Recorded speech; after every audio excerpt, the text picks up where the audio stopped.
Hello everyone. I know na lahat tayo is may hangover pa sa Christmas break and New Year, and I hope all of you guys enjoyed the break that you had. And for today is we have our discussion about the derivative of inverse trigonometric function. So before that, syempre, refresh muna natin. Balikan natin yung mga inaral natin about sa derivative ng trigonometric function. So, lalahanin natin yung mga formulas na ginamit natin. So, di ba? May rule tayo na sa derivative ng trigonometric function, lahat ng c's are negative, having a derivative of a negative. So, sulat natin. So, formula for trigonometric function. So, alam natin that yung derivative ng ating sin u dx is equal siya sa cosine u times du. Then, derivative ng cos u. So, cos u is c siya. So, negative. That's negative sin u times du. And then, derivative ng tan u all over dx is equal siya sa secant squared u du. Du dx to ha. Yeah, dx. Yan.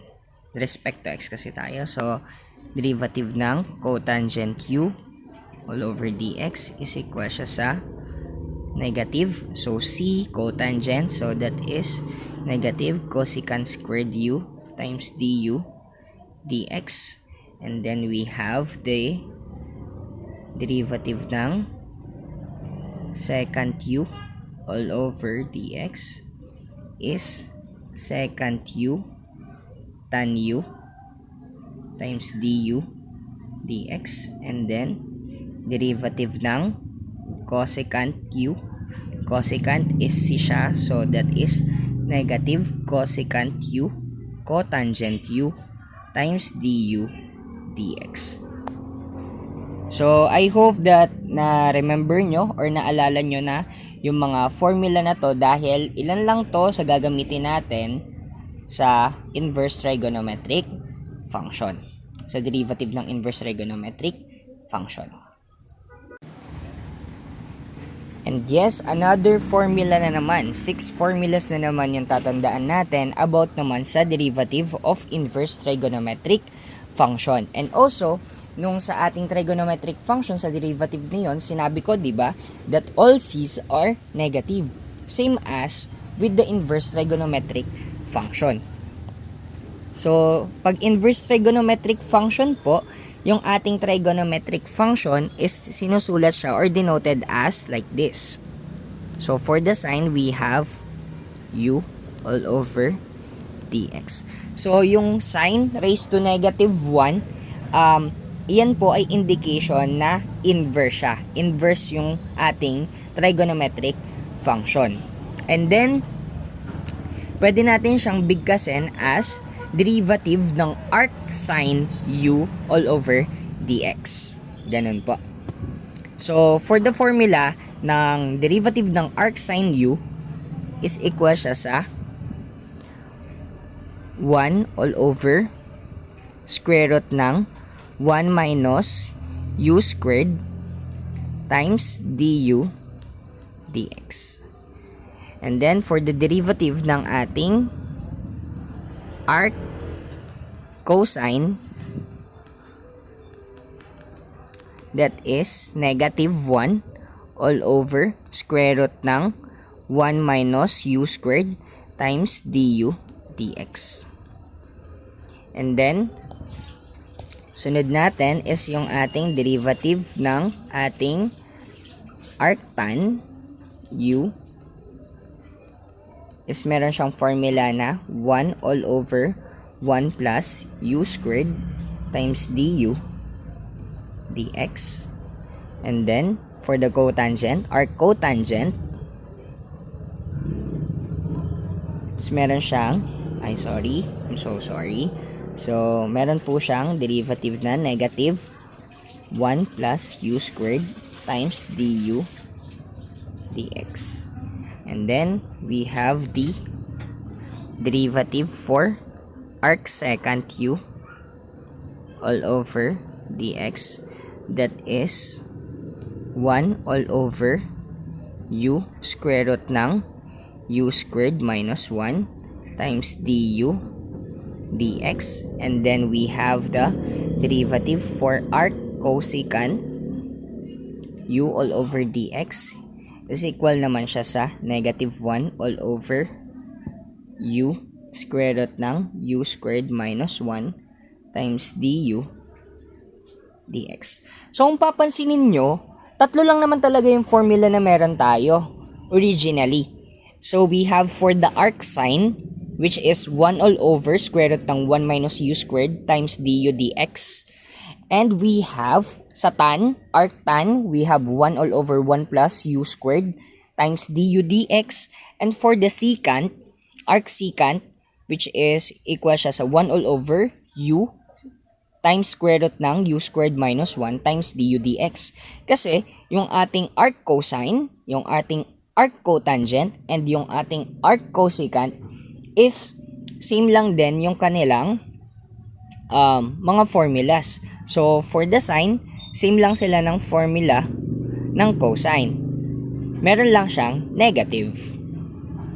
Then, kay tan din, ganun lang din, same sila ng formula ni cotangent, and then meron lang din tayong negative. And for the secant, we have the positive, which is 1 all over 2, 1 all over u, square root ng u squared minus 1 times du dx. Pagdating kay cosecant, arc cosecant, we have negative 1 all over u, square root ng u squared minus 1 times du dx. So, etong mga formulas na to, ito yung derivative ng ating inverse trigonometric function na kailangan nating i-memorize. So, let's have an example para mas maunawaan natin kung paano nga ba ginagamit yung ating derivative pagdating sa inverse trigonometric function. So, ang una nating example is that f of x is equal siya sa cos arc cosine x squared. So, ayan.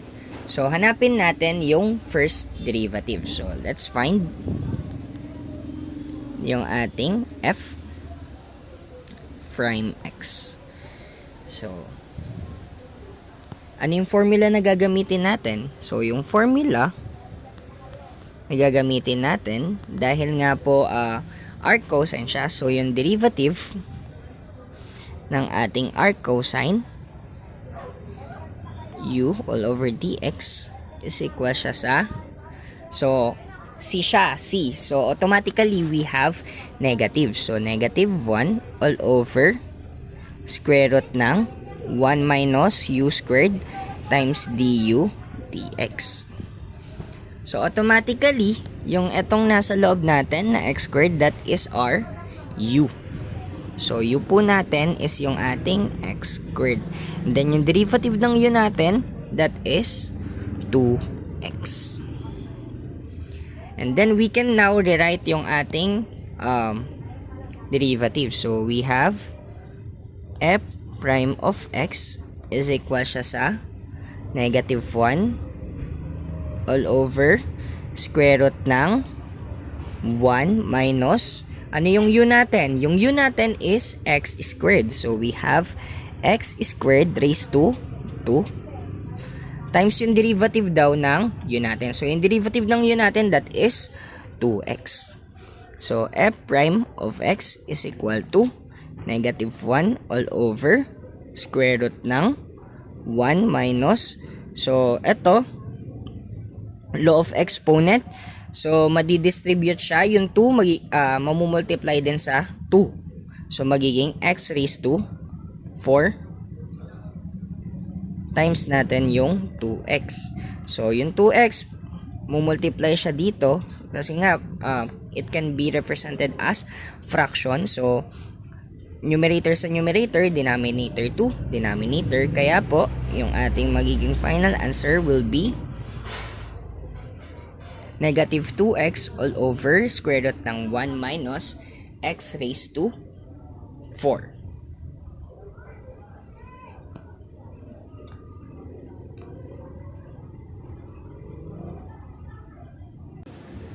So, let's have example number 2, wherein yung y natin is equal siya sa arctan 1 all over x plus 1. Find natin yung ating, syempre, y prime. So, find natin yung ating y prime.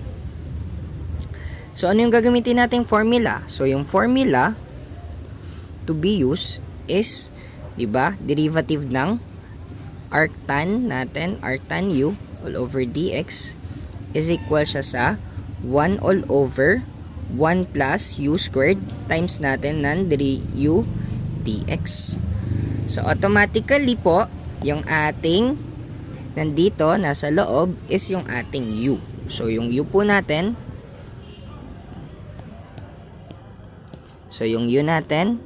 that is equal siya sa 1 all over x plus 1. Sorry po. Sorry. So, yan. Natin. So, yung derivative natin yan, it can be applied using the quotient rule. So, yung law d high minus high d low all over law squared. So, law, that is x plus 1 multiplied, sorry po. So, multiplied by the high. So, derivative ng high natin, which is 1. Anong derivative ng constant? That is 0 minus high, which is 1. Derivative ng low, that is still 1. All over yung ating law squared, which is x plus 1 squared. So, simplify natin, that is, so, anything na multiply natin sa 0, that is 0. So, 1 times 1, still 1. So, we have negative 1 all over x plus 1 squared. Then, after nun, so, let's rewrite yung ating equation. So, plug na natin siya. So, we have y prime is equal sa 1. So, yung mga nakuha natin dito, plug na natin siya dito sa mismong derivative talaga. So, that is 1 plus, ano nga ulit yung u natin? That is 1 all over x plus 1 raised to 2. So, 1 all over x plus 1. Siyempre, naka-raised to 2. Multiplied daw natin yung derivative. So, yung derivative natin, that is negative 1 all over x plus 1 raised to 2. So, y prime is equal to, so, simplify lang muna natin yung nating nasa complex fraction, 1 all over 1 plus, so that is 1 all over x plus 1 raised to 2 times negative 1 all over x plus 1 raised to 2.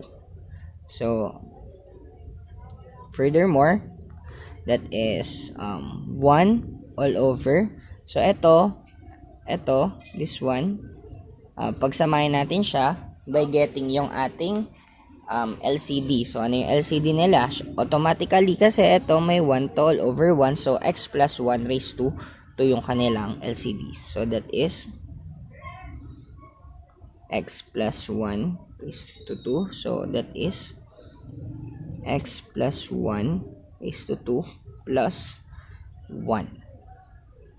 Multiplied by negative 1 all over x plus 1 raised to 2. So, y prime is equal to, so, this is complex fraction. So, we have a, ito yung a natin, ito kasi can be, pwede pa kasi ito yung nasa taas is 1 all over 1, di ba? Can be rewrite. So, 1 all over 1, mapiflip lang tong ating nasa denominator. Pupunta siya sa taas, so, x plus 1 squared all over x plus 1 raised to 2 plus 1 multiplied by negative 1 all over x plus 1 squared. And then, papansinin nyo, meron tayong common. Pwede tayo mag-cross multiply. Pwede tayo mag-cancellation rather. So, ito. Cancel, cancel. So, final answer natin will be y prime is equal sa negative 1 all over x plus 1 raised to 2 plus 1. So, ito, pwede pa nating expand yung x plus 1 raised to 2. Expand natin by expanding. So, we have negative 1. We have x squared plus 2x plus 1 plus 1. So, that is negative 1 all over x squared plus 2x plus 2. So, yung final answer natin can be, ito, pwede naman na to. Ito, pwede naman na to. Yan, pwede naman na yan. So, inano lang natin and expand. So, negative 1 is equal sa x squared plus 2x plus 2. So, pwede rin po ito.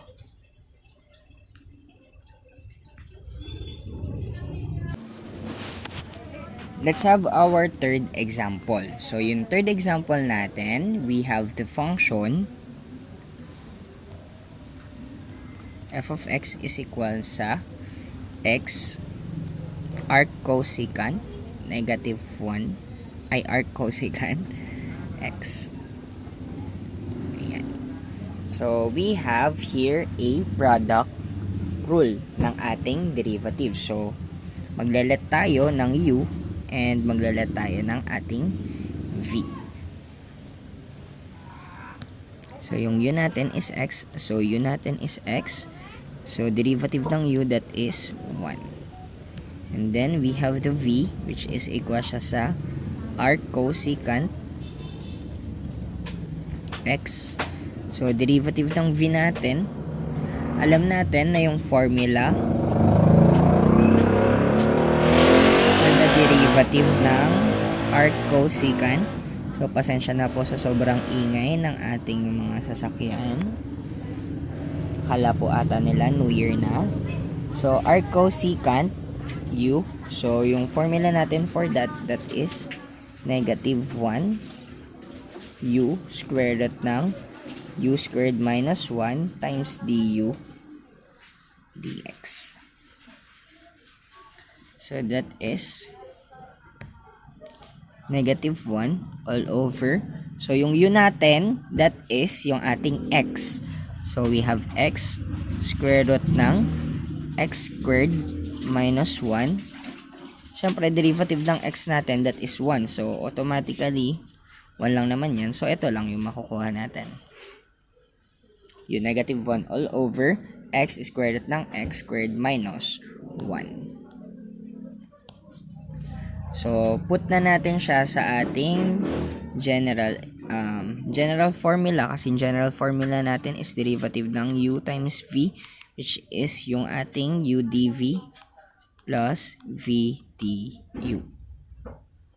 So, that is equal sa ating, so yung u natin, that is x, multiplied by sa dv natin, that is negative 1 all over x square root ng x squared minus 1 plus yung ating v, which is yung ating arc cosecant x times 1.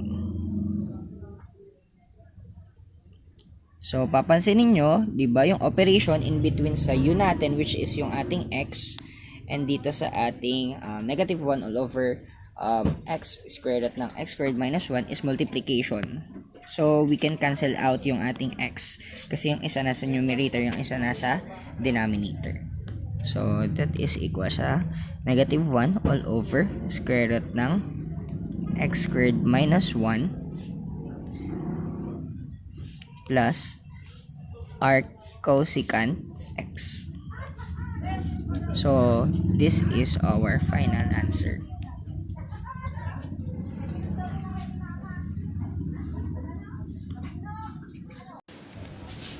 For example number 4, we have the function f of x is equal sa secant, arcsecant 3e raised to x.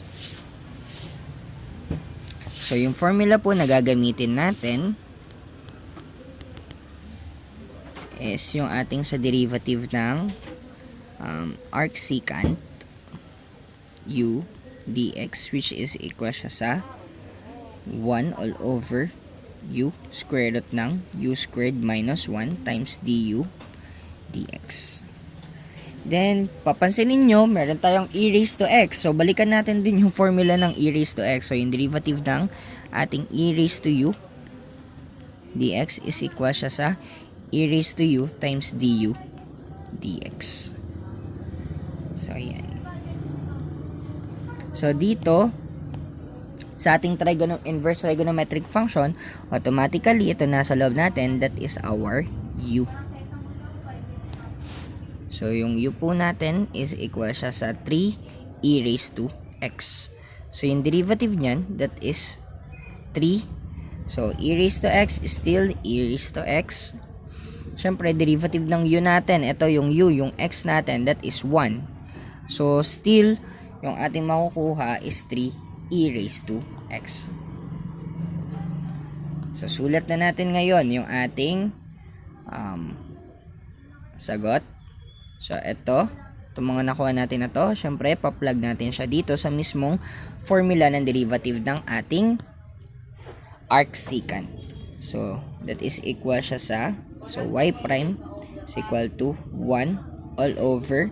So, yung u natin, that is 3e raised to x square root ng 3e raised to x raised to 2 minus 1. Siyempre, times in derivative, that's still 3e raised to x. Y prime is equal to, so kung multiply natin to, so magiging 3e raised to x over 3e raised to x square root ng 3e raised to x squared minus 1. So, y prime is equal to, so ito makakancel. That is 1 all over square root ng, so power law of exponent ulit. So pag meron tayong ganyan, halimbawa m raised to n squared is like mn multiplied by mn. So, nangyari, di ba, na-add yung nasa exponent natin, di ba? That is m2n. So, halimbawa, meron tayong constant naman. Halimbawa, 2mn raised to 2. Siyempre, itong 2 rin, madidistribute din doon sa 2 natin. So, magiging itsura po niyan, that is 2 raised to 2, m, n raised to 2. Ganyan siya. So, mangyari, 2 raised to 2, that is 4. Ito, m. Ito, pwede naman din siya mamultiply na lang doon. So, magiging 2n. Ganun. Kaya po, dito sa 3e raised to x raised to 2. So, can be rewrite as 3 raised to 2 e raised to x raised to 2. So, we have, sorry po sa laging gumaganon. So, that is 3 raised to 2, that is 9. So, e raised to x, sabi ko nga, pwede siya mamultiply dito. So, kaya, we have e raised to 2x. Kaya po dito, we have 9e raised to 2x minus 1. So, this is our final answer. Sana po maliwanag. So, let's have our last example for our topic, derivative of inverse trigonometric function. Na kung saan, we have the function y is equal to arcsine 2x to the 5th raised to 2. So, syempre, find natin yung ating y prime. So, formula na gagamitin natin is yung ating power rule. Diba? So, ano ba yung formula for the power rule? We have derivative ng u raised to n dx. That is n times u raised to n minus 1 times yung derivative ng u dx. Diba?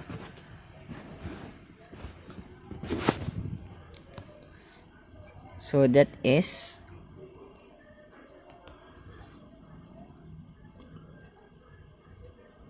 two. So, yung u natin, ito yon yung kabuuan na to. Ito yon yung u natin. So, we have arc sine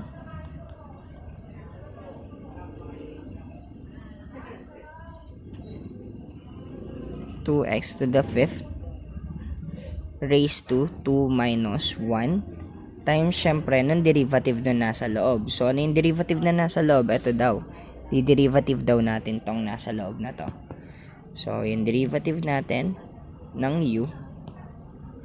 So, kung u po natin is equal siya sa arc sine 2x to the 5th. So, yung derivative daw ng u natin. So, ano yung formula for that? Ano yung formula ng ating derivative ng arc sine u dx? That is 1 all over square root ng 1 minus u squared times du dx. Na kung saan, in this part lang, sa part lang po na to, yung arc sine 2x to the 5th, yung ating u, yung u po natin, that is 2x to the 5th. So, yung derivative niyan, that is 10x raised to 4. Maliwanag? Okay.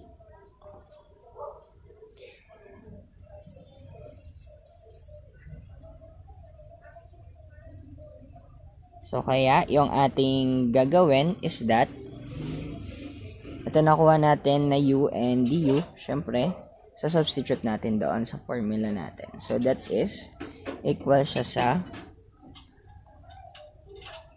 1 all over square root ng 1 minus, so, yung u natin, naka-raise siya sa squared, so that is 2x to the 5th raised to 2.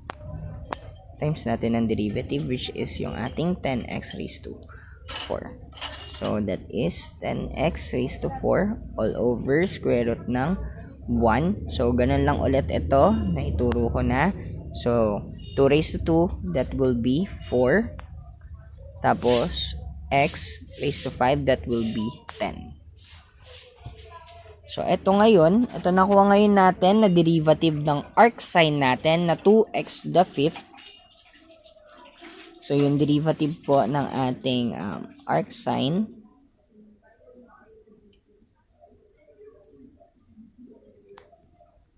dx po is 10x to the 4th all over square root ng 1 minus 4x raised to 10 will be dito.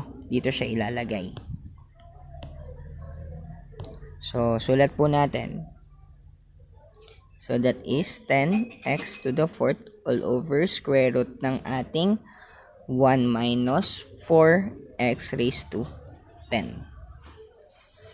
Then, after that, y prime natin will be, so ito, meron tayong 2 dito. Multiply natin dito sa 10x raised to 4. That is 20x raised to 4. And then, ito, simplify natin. That would be arc sine 2x to the 5th na lang. Kasi nga, 2 minus 1, that's still 1. All over yung ating square root ng 1 minus 4x raised to 10. And this will be our final answer. Ito na yung final answer po natin. I hope na mayroon po kayo natutunan in this our topic for today. And the next meeting po, I'll be sending our activity that you will answer. And so I hope all of you guys having a great day. So have a nice day. Bye bye.